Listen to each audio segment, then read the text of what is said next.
Bonjour à toutes et à tous. Tac, je vais arrêter ce truc. Bienvenue à ceux qui nous rejoignent juste maintenant. Je m'appelle Joris Darfin. Je suis facilitateur, formateur au sein d'une structure d'éducation populaire qui s'appelle Agora des Ibao. Et puis j'ai travaillé avant avec Sicabule, avec les Cinémas, et au sein de l'éducation nationale, beaucoup dans le champ éducatif du coup, et beaucoup dans le champ associatif. Pour répondre à Bruno, YouTube, pour le moment, j'ai pas mis en place, donc il n'y a pas d'adresse. Je vois les messages privés à l'instant, notamment de Carole, mais qui a dû partir. Ok, mais n'hésitez pas en effet à prendre contact par ailleurs, notamment par Facebook avec moi si vous le souhaitez. Du coup, on a pris une heure avec pas mal de monde d'ici, Aline, Emeline, Pierre-Léonard, Christelle et d'autres, désolé Marjorie aussi, et puis d'autres, désolé si j'en oublie, sur la question c'est quoi la facilitation. Pour vous montrer un petit peu, on a navigué sur un outil qui s'appelle Klaxoon, qui est un outil de tableau blanc infini sur lequel on a pu se dire un peu qui était là, pourquoi est-ce qu'on est venu aujourd'hui, un nuage de mots autour de la facilitation. On s'est posé la question, qu'est-ce que c'est la facilitation, qu'est-ce que ça n'est pas? Il y a des personnes qui font du coaching et qui parlent de facilitation. Il y a des personnes qui font de la facilitation en faisant partie d'un groupe ou sans faire partie d'un groupe en étant intervenant extérieur, intervenante extérieure. Donc, c'est assez variable.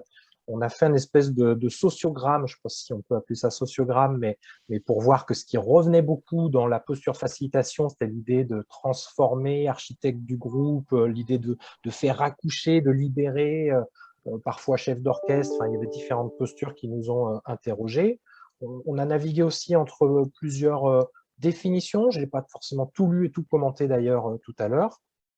Et puis, on s'est posé rapidement un petit peu la question des bases, concepts, modèles, de la pédagogie, qui pour moi est un mot important. Il y en a qui font de la facilitation sans du tout prononcer ce mot et sans même trop savoir ce que ça veut dire.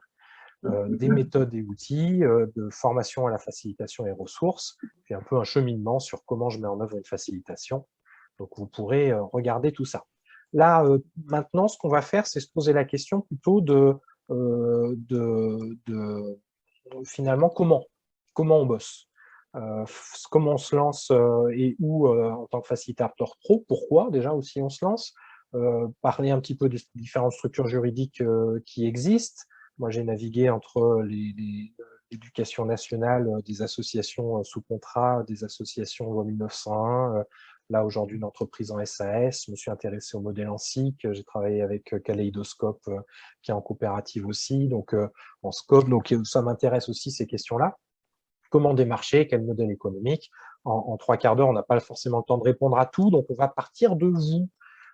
Et ce que je vous propose là, c'est déjà dans ce grand rond rose de noter les questions que vous avez envie qu'on se pose, mais on va le faire en petits groupes. Et puis ensuite, moi, je naviguerai autour des questions pourquoi, avec qui, pour qui, quoi, combien, comment. Donc la méthode 3Q OC2P pour ceux qui connaissent. Il manque le où et le quand, mais bon, elles sont moins importantes ces questions-là. Donc, ce que je fais, c'est que je vous mets un petit groupe. Si vous n'avez pas envie d'aller en petit groupe, et bien simplement, vous ne validez pas l'invitation à y aller, puis vous restez en plénière avec caméra allumée ou pas, micro allumé ou pas. En petit groupe, vous prenez le temps de vous dire qui vous êtes, s'il vous plaît, en une phrase. C'est frustrant, mais voilà. Et puis d'échanger pour qu'une personne de chaque groupe puisse noter quelques questions que vous avez envie de vous poser sur les sujets de ce webinaire. Est-ce que c'est OK pour la consigne, pouce en l'air? Si c'est le cas, eh ben c'est parti. Je fais des petits groupes de 3 avec le jeu des gens qui vont y aller ou pas. Il y aura peut-être des groupes de 2. S'il y a un groupe de 1, je ne vous laisserai pas tout seul, promis. C'est parti, et je n'enregistre pas ce qui se passe dans les groupes. Donc ceux qui ne veulent pas que leur visage soit vu dans l'enregistrement, vous pouvez allumer la caméra dans le petit groupe. Votre bobine ne sera pas enregistrée. C'est parti. Donc là, vous êtes invité sur Zoom à rejoindre un groupe pour vous présenter brièvement et puis écrire une ou deux questions sur Klaxoon. Je ne vois pas l'invitation. Oh, je n'avais pas cliqué sur le Voilà, bouton. c'est bon, c'est bon. Désolé. Merci, à tout de suite.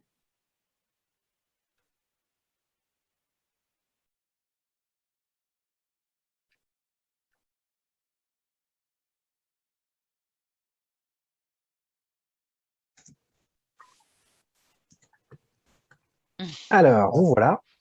Voilà, toutes les questions ont disparu. Non, je les ai répartis. Je les ai mis sur d'autres cercles. Je vais vous montrer. Pas de panique Ok. pour ça. Ça s'est passé comment, la mise en groupe et la discussion en petits groupes? C'était plutôt OK, c'était moyen, c'était plutôt bof. Ça, je vois pas mal de Oui, oui, trucs. ça va. OK, ça marche. J'ai été obligé de, enfin, j'ai fait le choix plutôt de rebasculer certaines personnes d'un groupe à l'autre au tout démarrage, parce que parfois vous étiez tout seul dans un groupe, et puis les gens arrivaient petit à petit. Et de personnes, Eric, Thomas, je ne sais pas si vous êtes avec nous, Eric était dans les transports, donc c'était difficile pour lui aussi. Alors, parmi les questions, il y en a pas mal qui viennent, peut-être quand même avant de répondre aux questions, enfin d'y apporter des éléments de réponse. Qui ici est facilitateur ou facilitatrice pro? Levez la main. Tu disais, pardon, Joris, Parmi vous, qui qui est facilitateur ou facilitatrice professionnelle? Levez la main. Alors, si je pose la question différemment, qui qui se met en position régulièrement auprès de groupes de facilitateurs ou de facilitatrices? Levez la main. Un peu plus de monde. Donc, et du Oui. coup, vous ne le faites pas dans le cadre de votre travail, alors? Si. Mais alors, D'accord. si, mais pas en tant que intervenante, on va dire, payée à ce titre-là. OK. Donc, il y a un peu la question derrière de la reconnaissance financière, C'est ça. peut-être, mais aussi de la reconnaissance professionnelle. Mm. Si, dans mon équipe, dans ma structure, je fais de la facilitation, suis-je facilitatrice professionnelle? Pour moi, oui. Après, c'est une question de fiche de poste, une question de reconnaissance, une question de valorisation aussi, une question de vocabulaire. Si vous êtes un petit peu clair sur le vocabulaire, ça peut faire évoluer la culture d'entreprise, la culture d'association. Si vous dites, bah là, je vous propose que pour le séminaire de la semaine prochaine, ce soit moi qui anime pendant 2 heures, mais je vais mettre en place une facilitation, c'est pas uniquement de l'animation, et je vous explique ce que ça veut dire, bah, finalement, vous faites un petit peu de plaidoyer interne pour la reconnaissance de cette compétence complémentaire. Et en fait, je pense qu'il y a beaucoup, comment dire, il y a un grand intérêt à ça, parce que la culture professionnelle évolue. Les envies de coopération des gens évoluent. Je ne vais pas faire de la sociologie ici, un petit peu de comptoir, mais on travaille avec des gens qui sont nés avec les réseaux sociaux dans les mains et avec des gens qui ont envie d'avoir voix au dialogue plus rapidement. Et du coup, ça fait fonctionner le cerveau différemment, ça fait fonctionner, ça développe des compétences psychosociales, qui je suis moi et comment j'interagis avec le groupe, de manière un petit peu différente, et ça donne des militants et des salariés et des bénévoles qui n'ont pas les mêmes aspirations à notamment la co-construction, la coopération, etc.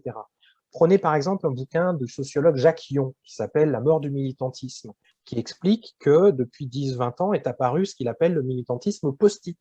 Je m'inscris engagé dans une association pendant 1 an, 2 ans, et hop, je vais dans une autre, et hop, je vais dans une autre. Et ce qu'il dit dans son bouquin, c'est notamment qu'il y a 20 ans, il y a 50 ans, les gens, quand ils devenaient administrateurs, administratrices d'une structure, ils y étaient pour 20 ou 30 ans. Et ils acceptaient pendant 5 ou 10 ans d'écouter.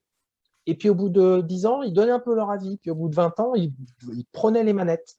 Et là, aujourd'hui, les gens avec cet engagement post-it, je reformule les propos de Jacques Llon, arrivent et veulent tout de suite être dans la concertation, voire dans la co-construction, voire dans la co-décision.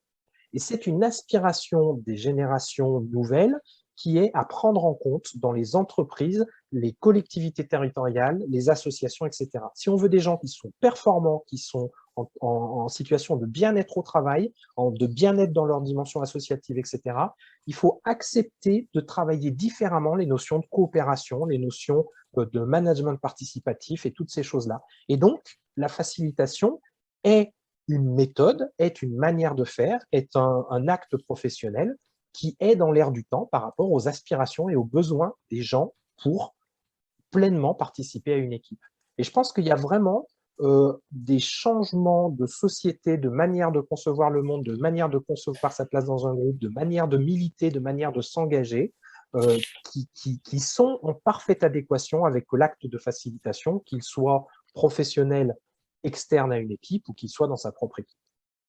Si ça vous fait hurler ce que je dis, ou que vous êtes le frère de Jacques Llon et que vous savez mieux que moi ce qu'il dit, ou la sœur, eh bien vous me le dites, n'hésitez pas. Hein. Vous n'êtes pas là pour asséner des vérités fausses. Si je dis des choses qui ne sont pas vraies, vous n'hésitez pas à réagir. Et du coup, donc Jacques Llon, c'est ça? Jacques Ça Llon, fait marquer, c'est comment? I-O-N, comme un ion, la petite particule chimique. Donc, dans la question du D'accord. pourquoi, je pense que c'est parce qu'il y a un changement sociétal, parce qu'il y a des changements dans la représentation que les gens ont de leur engagement professionnel, de leur participation citoyenne, etc. Regardez à quel point ça marche plus les élections telles qu'elles se passent aujourd'hui, où on va demander aux gens de venir voter, puis pendant 5 ans, on leur demande plus ce qu'ils en pensent, et on les associe plus, etc., etc. Alors même que des mouvements comme Nuit debout, que les Gilets jaunes vont mobiliser les gens différemment. Il y a une aspiration aux gens à co-construire, à avoir directement voix à la concertation, voire à la co-construction et à la co-décision, qui est supérieure à ce qui existait il y a quelques années. Mais, je repense au rond-point juste en bas de chez moi il y a quelques années pendant le mouvement des Gilets jaunes, c'est pas parce qu'on met des gens ensemble sur un rond-point qu'ils arrivent à co-construire et décider d'une manière sereine. Et parfois, l'acteur, l'actrice extérieure au groupe peut aider à faire de la facilitation. Donc pourquoi ça peut être tout à fait militant pour aider de manière tout à fait bénévole des collectifs autogérés, ça peut être un acte professionnel, mais en tout cas c'est en lien avec une évolution sociétale à mon avis. Peut-être pour rentrer directement dans le vif du sujet, parce que vous avez posé beaucoup de questions sur le comment et le combien, et puis on reviendra après sur le qui, le avec qui, le pour qui.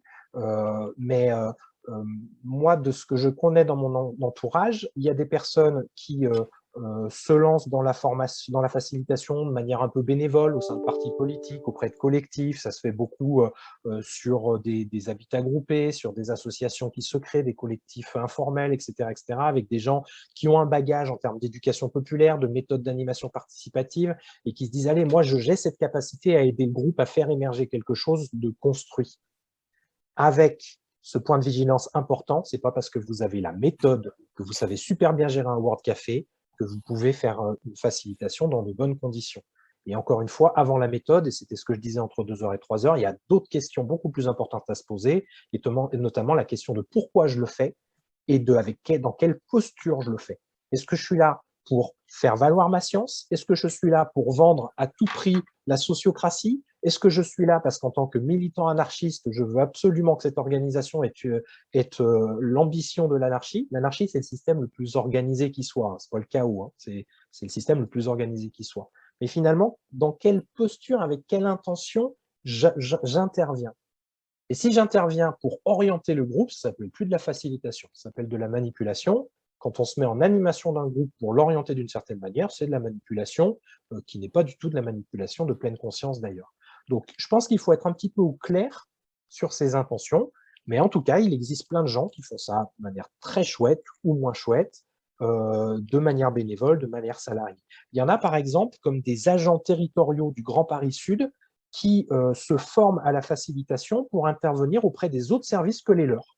Et ça, c'est intéressant parce que c'est une économie importante pour la mairie, pour le Grand Paris, parce que ça leur évite d'aller chercher des consultants externes, parce que facilitateur, pour moi, c'est ça, c'est un consultant, hein, d'aller embaucher des consultants externes pour intervenir auprès de leurs équipes. Le service 1 du Grand Paris peut dire, pour ce séminaire, on sait qu'on n'arrive pas à s'entendre et à avancer correctement et de manière efficace, est-ce qu'on peut avoir un facilitateur, une facilitatrice? Et dans un service 2 ou 3 ou 4, quelqu'un se détache finalement, c'est pas vraiment dans sa fiche de poste, c'est en plus, se détache, vient sur le séminaire, fait la facilitation, il s'en fiche parce que la question de la culture dans le Grand Paris, c'est pas son truc, lui, au service informatique, et il fait la facilitation. Et du coup, ça aide cette action de facilitation en étant extérieur au groupe, au service, etc., parce que ça évite d'être jugé parti, et puis ça évite d'être soupçonné qu'on tire les ficelles, etc., etc. Moi, c'est souvent ce que je dis aux groupes avec lesquels je facilite, je dis, vous pouvez aller où vous voulez, c'est pas mon problème. Vous pouvez décider de virer tout le monde ou d'embaucher 2 fois plus de gens. Vous pouvez décider de changer de méthode de gouvernance ou de maintenir votre modèle de gouvernance hiérarchique. Ça ne va pas m'affecter. Par contre, moi, ce qui m'affecterait, c'est si une majorité d'entre vous écrase une minorité et qu'on n'arrive pas à entendre cette minorité et qu'on n'arrive pas à débattre et à faire évoluer les représentations de chacun pour construire un projet nouveau. Et ça, c'est mon job. Mon job, c'est pas de vous emmener à un certain point d'arrivée, c'est de m'assurer que le chemin pour arriver à votre point d'arrivée, il se fait dans des conditions de co-construction, de respect de la participation et de l'existence dans le groupe de chacun et chacune, etc. etc. Donc, pardon, je m'y perds un petit peu, mais pour revenir un petit peu sur comment, finalement, dans quelle structure, dans quel réseau, il y a des gens qui le font au cœur de leur métier, notamment plusieurs personnes parmi vous, des personnes qui changent de métier ou initialement se forment à être facilitateurs et en font leur métier. Et je peux vous citer par exemple des structures comme Kaleidoscope à Lyon, c'est une scope, comme SICABUL, qui est une association de préfiguration d'une SIC, comme tout un tas de structures qui ont des facilitateurs, facilitatrices en capacité d'intervenir comme consultants, parce que souvent les clients appellent ça comme ça, auprès d'un groupe sur un projet d'1 heure, une journée, 6 mois, pour faciliter le travail de ce groupe. Et donc, ce qui est intéressant, c'est que beaucoup de facilitateurs et de facilitatrices n'utilisent jamais le mot facilitateur et facilitatrice. Par exemple, à Kaleidoscope, ça fait 10 ans qu'ils interviennent auprès des collectivités, des associations pour aider les collectifs à fonctionner, pour faire évoluer la gouvernance, etc. etc. Ils n'ont jamais dit que c'était de la facilitation. Hein. Ils disaient qu'ils étaient des intervenants extérieurs, qu'ils se basaient sur des techniques d'éducation populaire, qu'ils avaient des compétences multiples issues du champ de la sociologie, etc. etc. Mais le mot facilitation, il est à la mode depuis, selon moi, 5-6 ans. Hein. Et là, c'est devenu une espèce d'explosion, on en parle de partout, on est à toutes les sauces. Mais pendant longtemps, il y a des gens qui faisaient de la facilitation sans dire que c'était de la facilitation. C'était de l'intervention ponctuelle auprès d'équipes pour aider les équipes à fonctionner.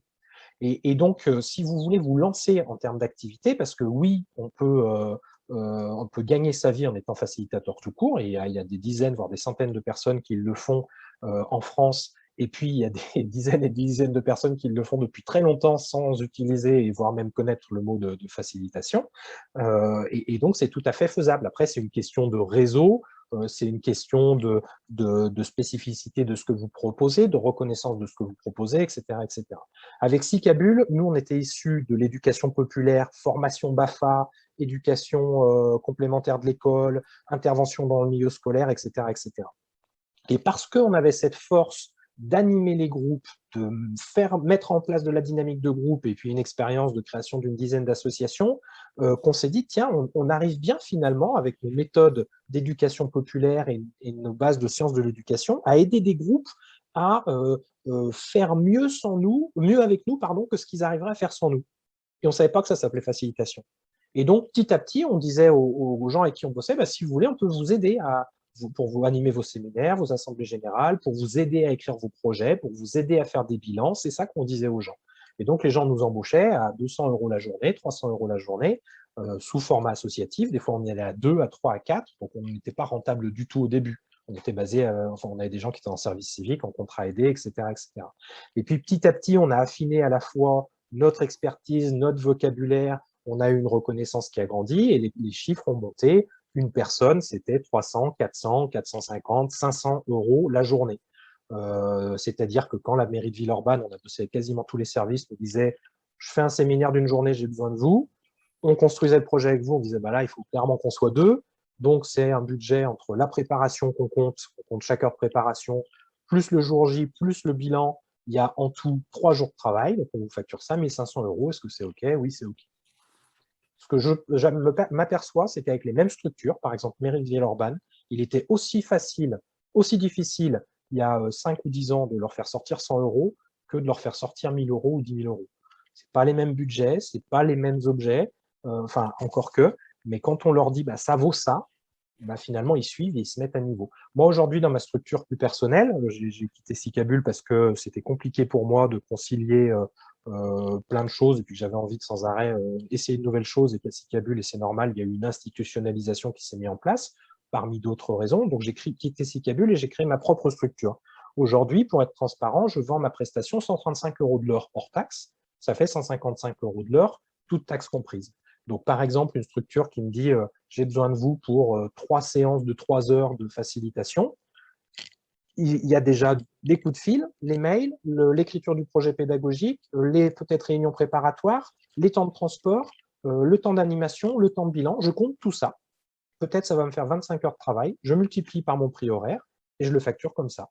S'ils peuvent, tant mieux. S'ils ne peuvent pas, on cherche des budgets complémentaires. On fait passer une partie de la facilitation en formation avec des budgets au PCO, parce que parfois, il y a des objets vraiment de formation au sein d'une facilitation, on peut en parler. Et puis parfois, je fais des ristournes, et puis parfois, je dis, ben non, je ne peux pas bosser à ce prix-là, désolé, je l'ai fait pendant 15 ans, mais là, je veux essayer de reconcilier un petit peu ma vie perso et ma vie pro, et ne pas bosser 60 heures par semaine pour gagner le SMIC. Voilà. Donc du coup, vous pouvez tout à fait être indépendant en auto-entrepreneur, en SASU, SARLU, EURLU, en auto-entreprise pour vendre de la prestation. Vous pouvez vous faire embaucher par Kaléidoscope, Psycabule, tout un tas de structures comme ça. Vous pouvez monter votre structure plus large en SAS, SARL, etc. Vous pouvez monter, pourquoi pas, une association pour vendre de la prestation. Mais ça revient à peu près au même. C'est une structure qui vend un produit. Et ce produit, c'est de la facilitation. Et vous avez des clients qui achètent ce produit et à qui vous facturez ce produit. Je sais que ce vocabulaire, on n'est pas tous et toutes à l'aise avec ça. Moi, c'est un vocabulaire que je rejetais il y a 5 ou 10 ans, mais on est en train de parler quand même aussi de démarche commerciale pour vendre une prestation de facilitation. Déjà, sur cette question, statut juridique, rémunération possible, est-ce que vous voulez réagir ?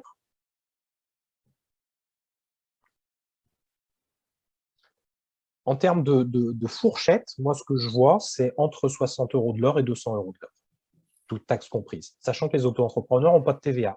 Donc, c'est intéressant pour eux. Par contre, c'est de la concurrence déloyale envers différentes, selon moi, envers des structures qui ont de la TVA. Quand on est sur le même champ d'action et qu'on ne paye pas de TVA alors que les autres les payent, bah, légalement, normalement, ça n'existe pas. Mais il y a des failles juridiques qui font qu'une association peut être concurrentielle d'une entreprise privée qui facture de la TVA sans facturer de la TVA. C'est un petit peu bizarre, c'est pas vraiment légal, mais beaucoup d'associations le font sans que ça pose trop de problèmes à personne. Pierre-Léonard ? Oui, je voulais juste valider par rapport à ta question. Moi, je suis déjà indépendant ou auto-entrepreneur dans tout autre domaine. Et le fait, c'est que effectivement, ça correspond à la fourchette de prix que j'envisage pour mon activité actuelle. Et que c'est vrai que comme auto-entrepreneur, si on tient compte effectivement des charges, des impôts, etc., si on n'a pas ce minimum je dirais de 80, grand minimum de 80 € de l'heure, mais on est nettement plus confortable à 120, soit on travaille vraiment beaucoup, soit on s'en sort pas. Carrément. Et il y a deux choses. Il y a le prix que tu calcules en te disant quels sont mes coûts, dont l'argent que je veux gagner, et combien d'heures je peux faire par mois de travail. Et donc, je divise le chiffre d'affaires mensuel par le nombre d'heures de travail effectif que je fais, et ça me fait un coût horaire. Donc, il y a ce calcul-là, mais il y a aussi finalement comment tu comptes le temps de travail. Parce qu'il y a beaucoup de structures, pour une intervention de 7 heures de séminaire, elles vont facturer 7 heures. Et c'est un peu piégeux parce que tu as du temps de travail avant, tu as peut-être même du temps de documentation. Donc, moi, je conseille de considérer ça. Et après, il y en a aussi qui font à la tête du client. Ah bah tiens, 7 heures, lui, je peux lui facturer 1 000 €. 7 heures, lui, bon, je peux lui facturer 400 €. Ça peut poser question, ça peut être valable si vous le souhaitez, mais ça peut poser question. Moi, ma pratique personnelle et ce qu'on faisait avec Psycabule et puis d'autres structures avec lesquelles j'ai bossé, c'est qu'on calculait au réel le temps que ça nous prend de passer du temps au téléphone avec la personne pour qu'elle veuille faire un projet, les mails, les réunions, même le temps de déplacement, etc., etc. Les éventuels frais parce qu'il faut acheter beaucoup de post-it parce que c'est un projet avec beaucoup de post-it, etc., etc. Et on calcule au réel et on facture au réel. Et parfois, on élargit un petit peu le réel en disant sur chaque projet de plus de 7 heures, je survalorise 1 heure de travail parce que j'ai du démarchage pour cette structure et pour d'autres. Ça, c'est une possibilité aussi. Moi, aujourd'hui, j'arrive à être assez confortable sur le bouche à oreille qui fait que j'ai des clients sans trop en chercher et que du coup, j'ai pas beaucoup de démarchage à faire. J'ai une structure qui est très simplifiée dans son organisation, j'ai très peu de frais, etc. Donc, je me pose plus trop toutes ces questions et je calcule au réel le temps de travail pour chaque client, je lui facture au réel et je tourne comme ça. Mais il y a vraiment des calculs un petit peu à faire avec un tableau Excel et se faire aider, pourquoi pas au début pour ça, pour savoir combien ça vous coûte de bosser et combien vous le facturez. Et si ça vous coûte plus cher de bosser que ce que vous facturez, il y a un problème. Alors peut-être on peut le faire 1 an, 2 ans, 3 ans, mais c'est pas durable. Il y avait De toute Marjorie qui façon, levait la main aussi. Pardon, Pierre, vas-y. Pardon, non, je suppose que toi, tu vends non pas ton temps, mais bien ta valeur. Oui, alors oui et non, parce qu'il m'arrive quand même de vendre des prestations où je suis en facilitation numérique, en visio, où franchement, je transpire pas beaucoup du front. Et puis des choses où c'est hyper intense, où je mets en œuvre beaucoup plus de compétences et d'expertise, et je les vends au même prix parfois. Pour le dire autrement, je connais une dizaine de facilitateurs et facilitatrices avec qui je bosse de près ou de loin, et parfois on est interchangeable sur certaines actions. Il y a certaines actions où c'est hyper spécifique, où je vais vraiment mettre en œuvre des choses qui me sont propres, par exemple l'approche systémique, la communication non violente et les choses comme ça, et où je ne vais pas surfacturer parce que c'est une prestation différente. Mais par exemple, la Cicabule, on avait fait le choix en fonction de la prestation d'avoir un quotient enfin un chiffre multiplicateur à 1, 5, 2, selon qu'on faisait de l'animation, de la formation et de la facilitation. Après, des fois, c'est un petit peu dur de trouver, quand on intervient auprès des groupes, de voir où est la frontière. Je pense notamment à une collectivité en Auvergne auprès de qui je vais intervenir, auprès des élus, des agents et sur une concertation publique. Il y a toute une partie de ce qu'on appelle grosso modo accompagnement, qui est de la formation à l'animation de concertation publique à destination des agents et des élus. Est-ce que je vais vraiment le valoriser comme une formation pour, pourquoi pas, avoir un budget spécial qui peut être sur du financement au PCO ou autre chose parce que c'est une collectivité territoriale? Je ne sais pas. Est-ce que je vais appeler tout ça accompagnement en mettant parfois des temps vraiment de formation, des temps de facilitation? C'est vraiment à chaque projet un questionnement. Marjorie, il y avait une question? Oui, mais vu le temps qui passe et le nombre de post-it qui restent encore à lire, je vais passer. Non, pas tant. Non, non, vas-y, vas-y, vas-y. Bah, c'était pour savoir ce qui était le plus intéressant, une structure SAS ou une asso. Ça m'interpelle qu'il y ait autant de formes différentes. Je voulais avoir ton opinion, mais En fait, la prioritaire, comme merci parce que tu vois, ça fait une transition avec le qui. Je vais partager l'écran, même s'il n'y a pas énormément de choses à montrer, mais c'est vraiment le qui. Qui es-tu toi, et puis avec qui tu fais. Et finalement, une association, c'est des adhérents et des adhérentes bénévoles qui se regroupent avec un objet social particulier, qui est par exemple celui de donner plus la parole aux personnes issues des quartiers défavorisés. Cette association, qui est administrée par un conseil d'administration, va embaucher des salariés pour faire le taf. Si toi, ton objectif aujourd'hui, c'est d'en vivre, il ne faut pas monter une association, parce que c'est détourner l'association de ce qu'elle est. Et je sais que dans le domaine culturel, ça se fait beaucoup. Il y a des artistes qui montent une association pour essayer d'en vivre. Mais ce n'est pas ça, une association. Une association, c'est des gens qui se regroupent et qui ne veulent pas vivre de l'association, qui ont un objet social et qui mettent en œuvre de l'action.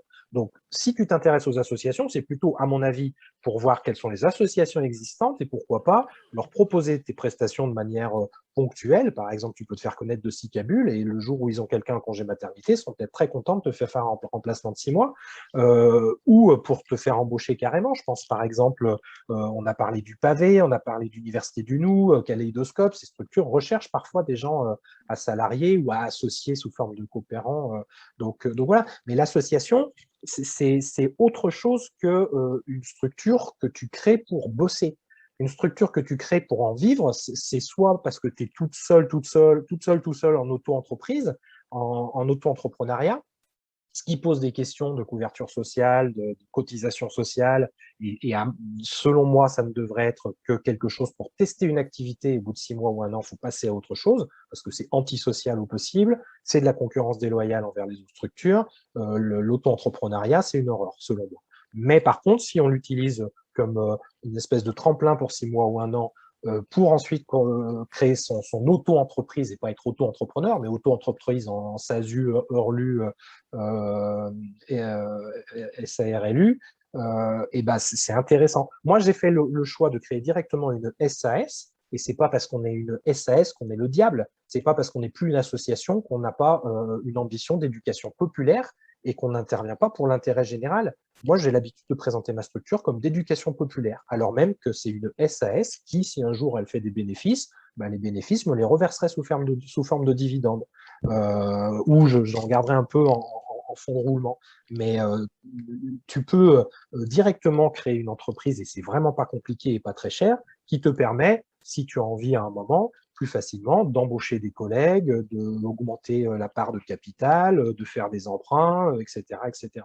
Donc, c'est un petit peu le choix de qui es-tu, toi, intervenant professionnel ou futur intervenant professionnel, et qui es-tu juridiquement parlant et avec qui tu veux le faire. Et si ton ambition, c'est de bosser en équipe, peut-être que ça vaut le coup de regarder du côté aussi des sociétés de portage salarial. En fait, moi, aujourd'hui, je ne conseille pas de commencer en auto-entreprise. Je conseille de commencer en coopérative de portage salarial.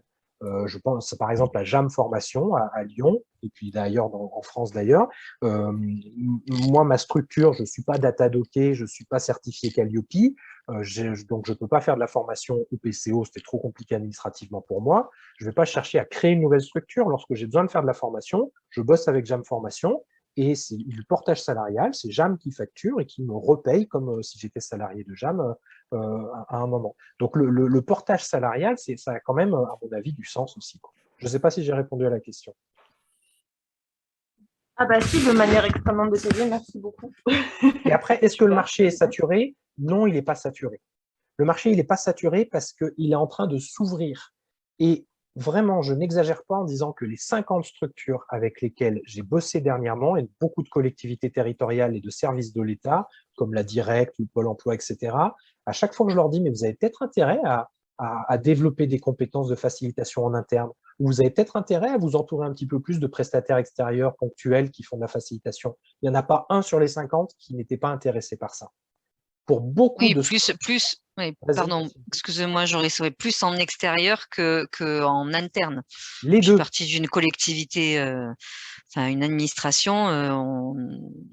Mon projet, c'est de partir parce qu'effectivement, ça fait des années qu'on essaye de développer ça en interne et c'est impossible. D'accord. Tu veux nous en Malgré dire des deux mots de formations à plus? la facilitation, etc. Ouais. Et c'est Enfin, quoi on a qui été bloque alors? formés, bah, c'est une grosse administration, on va dire. C'est Ouais. compliqué, hein.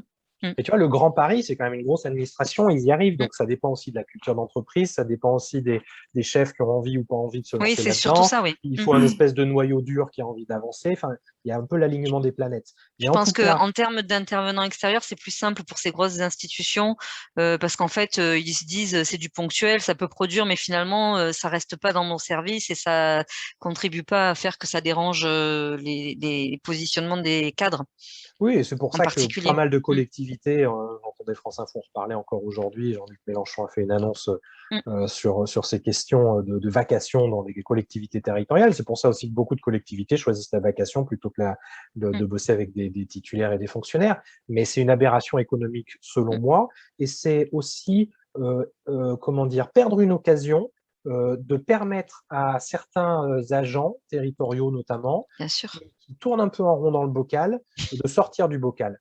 Et il y a un grand enjeu, je pense, aujourd'hui et demain pour les collectivités, à travailler en transversal, à travailler en interservice, et arriver à mettre en place pour la collectivité un service au service des services qui soit composé de facilitateurs et de facilitatrices, non pas dédiés, mais qui est ça comme une espèce de joker dans leur fiche de poste, sur leur temps de travail. Hein. Et ben je pense que les collectivités, les gros services de l'État, les grosses entreprises qui feront ce choix-là, eh ben, elles auront vraiment un coup d'avance sur les autres. Donc, pour finir sur est-ce que c'est saturé? Non, c'est pas saturé parce que de plus en plus de structures se rendent compte que ces jeunes générations et puis d'autres ont besoin de travailler de manière plus horizontale, avec une gouvernance plus partagée, avoir plus voix au dialogue plus vite, à être plus dans la concertation, la coopération, la codécision. Et elles ne savent pas faire parce qu'elles ont, pour la plupart, des visions très 20e siècle de ce que c'est une hiérarchie, une organisation, etc. Je vous invite sur tous ces sujets-là à lire ce bouquin qui est une référence qui s'appelle Reinventing Organization de Frédéric Laloux. Et beaucoup d'entreprises commencent à rentrer dans cette ère-là. Et donc, il y a trois types d'entreprises. Il y a les entreprises qui n'ont rien compris et qui mettent les gens en souffrance et puis qui sont en opposition entre un système qui ne marche plus et puis des gens qui sont écrasés par ce système. Il y a des gens qui se rendent compte qu'il y a un problème mais qui ne savent pas comment s'y prendre. Et là, il faut aller les voir, ces entreprises, et leur dire, moi, je vais vous aider. Et il y a des entreprises qui sont un petit peu plus en avance, qui, à l'intérieur de leur structure, toute seule, arrive à mettre en place plus de gouvernance partagée, plus de coopération, etc., et s'inspire des techniques du management agile, etc., pour évoluer et finalement aller dans le sens des aspirations des gens et puis de la performance du 21e siècle. Donc, pour ces pour ces trois types de structures-là, il faut qu'on aille taper à la porte parce qu'il y a vraiment du taf. Et pourquoi ça marche? Parce qu'on fait gagner du temps et de l'argent aux gens. Moi, je bosse avec des structures. Parfois, elles me disent « Non, mais ça, on n'arrivera pas à le faire en moins de 21 heures. » Je leur dis bah, « S'il vous plaît, faites-moi confiance. On essaye déjà en 7 heures. Et puis, on fait le point au bout de 7 heures. » Au bout de 7 heures, on a atteint les objectifs. Elles hallucinent parce que les 3 dernières fois qu'elles avaient essayé, elles avaient mobilisé leurs 40 agents. Pendant 21 heures, elles n'étaient pas arrivées à l'objectif. Et elles ont gagné 10 000 euros. Elles nous ont payé 1000 balles, mais elles ont gagné 10 000 euros. Et c'est là, en fait, l'argument. C'est qu'on aide les gens à faire plus vite et mieux ce qu'ils n'arrivent pas à faire tout seuls. Et donc, on leur fait gagner de l'argent. Et on leur fait gagner beaucoup plus d'argent que ce qu'on leur coûte. Et c'est ça un petit peu le… Pardon, Pierre-Léonard, vas-y. C'est ça que je voulais dire tout à l'heure quand tu disais tu vends ta valeur et pas ton temps, en fait. Oui. Et ça, il y en a qui le comprennent.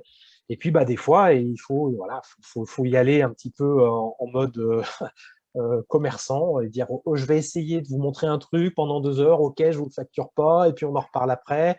Je montre le produit, finalement, je montre l'intérêt du produit avant de le facturer. Quand, par exemple, moi, j'ai beaucoup bossé dans l'environnement de Lyon. À Lyon, il y a énormément de structures qui font ce que je fais. Puis, je suis allé bosser dans le Cantal et dans le Puy-de-Dôme.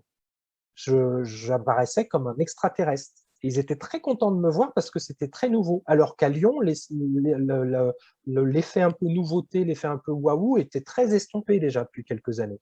Donc, il faut aussi se dire qu'en fonction de la culture territoriale, parfois, de la mobilité, eh bien, il y a des structures qui sont très en phase avec vous et d'autres qui ne sont pas du tout en phase avec vous. Et celles qui ne sont pas du tout en phase avec vous, des fois, elles vous voient arriver comme un bol d'air. Puis des fois, elles vous voient arriver comme un extraterrestre à éviter. Donc, il y a parfois un peu de travail de pédagogie pour ne pas faire peur. Et si vous arrivez en disant à une structure qui fonctionne un peu à l'ancienne dans son management, alors moi, je viens de l'éducation populaire et je suis un facilitateur d'intelligence collective, on va faire de la gouvernance cellulaire avec de la sociocratie, et vous allez voir, on va s'inspirer de l'anarchie pour être totalement disruptif sur vos oppressions et vos conditionnements. Là, il va vous dire, OK, merci, envoyez-moi un mail. Mais par contre, si vous dites, bah, moi, en tant que consultant, je peux intervenir auprès de vos équipes pour aider à ce que chacune contribue à écrire le projet de l'équipe de l'année prochaine, là, il comprend le vocabulaire.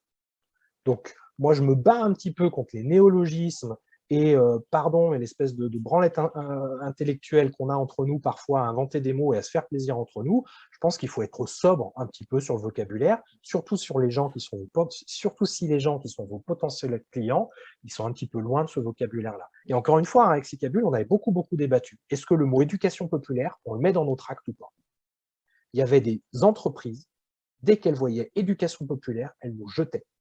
Si on enlevait le mot éducation populaire et qu'on laissait tout le reste, porte ouverte, on bosse ensemble très bien. On allait bosser avec Hermès, avec Bouygues, avec Vinci, de manière très ponctuelle, ça s'est pas reproduit plusieurs fois, mais on est arrivé à rentrer dans des structures comme ça et à apporter aussi ce qu'on avait à apporter d'éducation populaire, d'émancipation, de coopération, en, comment dire, non pas en se maquillant, mais plutôt en ayant une présentation de nous-mêmes qui était compréhensible, sans fausses interprétations par eux. Charlotte? Ma question, mais tu as un petit peu répondu, c'était un peu du coup sur cette prospection. Est-ce que tu as un outil qui permet, je sais pas, de diffuser des mails, de la conférence pour faire un premier pas, ou tu vas vraiment toquer porte à porte? Il y a plein de méthodes.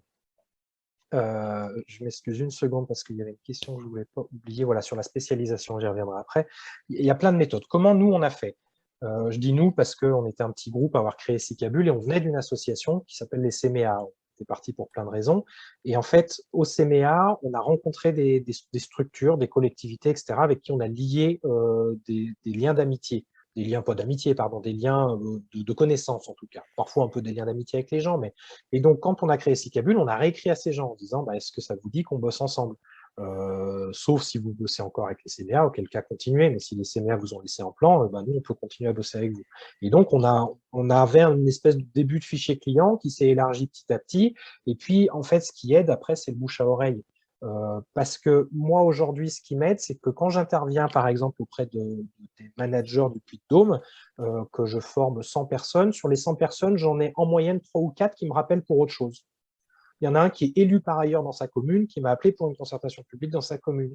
Il y en a un qui bosse sur notre structure, qui m'a appelé pour sa structure. Et en fait, on a toujours fonctionné comme ça, que ce soit moi ou mes collègues, de proche en proche.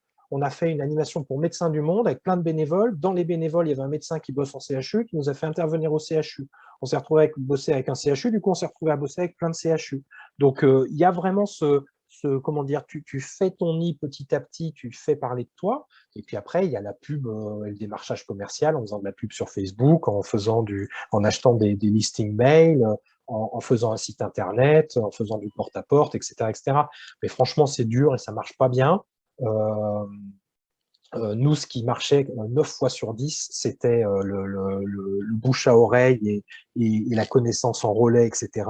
Les gens qui nous trouvaient sur Google parce qu'ils cherchaient un service ou qui répondaient à nos démarchages, c'était moins de 1 sur 10. Quoi.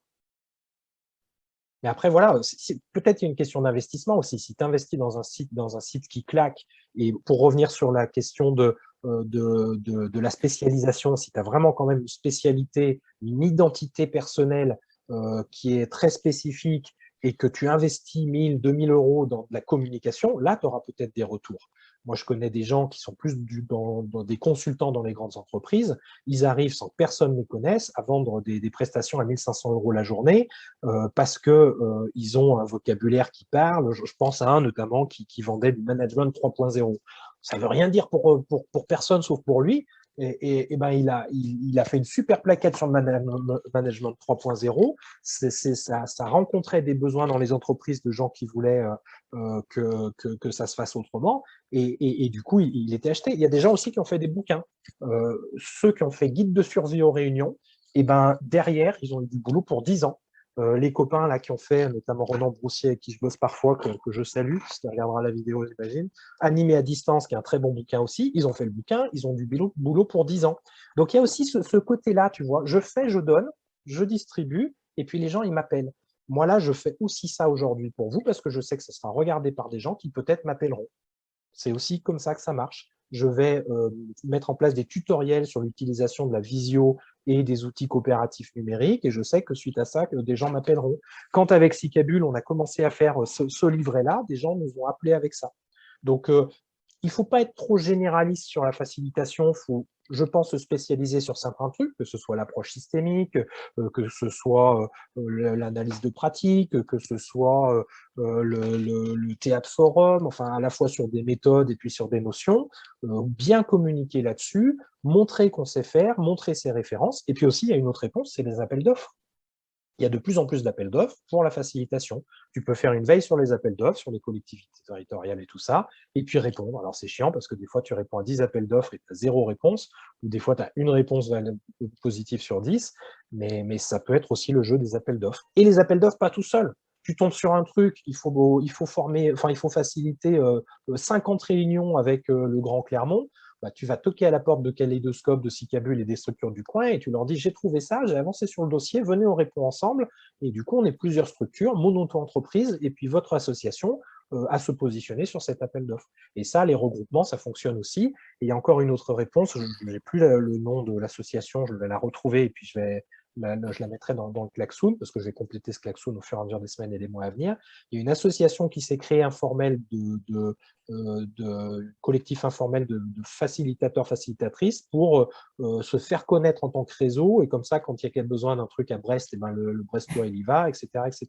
Et il y a aussi, et ça, si quelqu'un là, vous pouvez le mettre dans le chat, une carte contributive, coopérative là, des facilitateurs et facilitatrices. Je ne sais plus comment elle s'appelle. Je vois Sylvie qui hoche la tête positivement. Si tu as le lien, Sylvie, n'hésite pas à le mettre. Où vous pouvez vous référencer.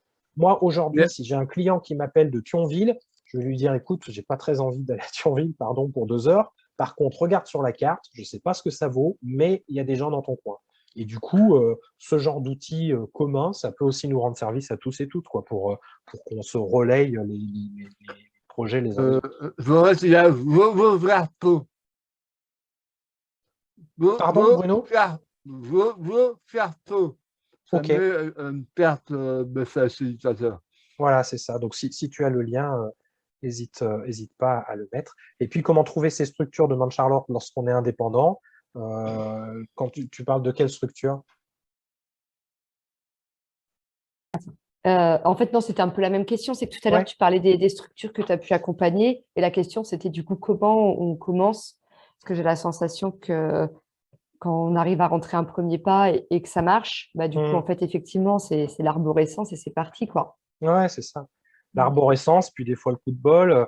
Là, moi, vu que ça marchait bien avec le conseil départemental en Auvergne, et qui me font bosser vraiment beaucoup en ce moment, je me suis dit, tiens, je vais écrire aux autres conseils départementaux de France en disant, je fais ça, je vous propose de le faire avec vous. J'ai écrit aux 100 conseils départementaux, j'ai pas eu une seule réponse.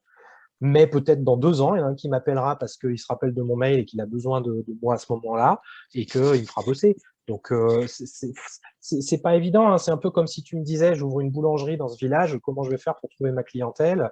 C'est un mélange de faire un produit qui a du sens, d'avoir une identité qui est spécifique, de fidéliser, de faire parler de soi, de faire de la pub, de faire fonctionner le bouche à oreille, d'être constant et puis parfois d'avoir un petit peu comment dire, d'expertise très spécifique. Moi, là, aujourd'hui, je fais de la facilitation avec des groupes à 80 tout seul. Il n'y a pas grand monde qui le fait. Par exemple, il y a une structure à Aurillac qui m'a appelé l'autre jour en disant, j'ai cherché de Montpellier à Lyon, j'ai trouvé que vous qui étiez d'accord pour intervenir avec un groupe de 80 en même temps. Du coup, bah, ça fait partie de mes spécificités. Donc, il faut aussi identifier petit à petit ces spécificités, quoi. Voilà, je ne suis pas sûr d'avoir été aussi clair et d'avoir suivi quelque chose d'aussi construit et séquencé que sur la première partie, là, c'est quoi la facilitation? Parce que c'est quoi la facilitation? C'est clair dans mon esprit. Comment développer sa structure juridique, son modèle économique, sa clientèle, etc. C'est peut-être un petit peu moins clair pour moi, j'ai un peu moins de recul et je suis plus dans le vécu. Donc, je ne sais pas comment vous l'avez vécu, mais c'était peut-être un petit peu moins clair.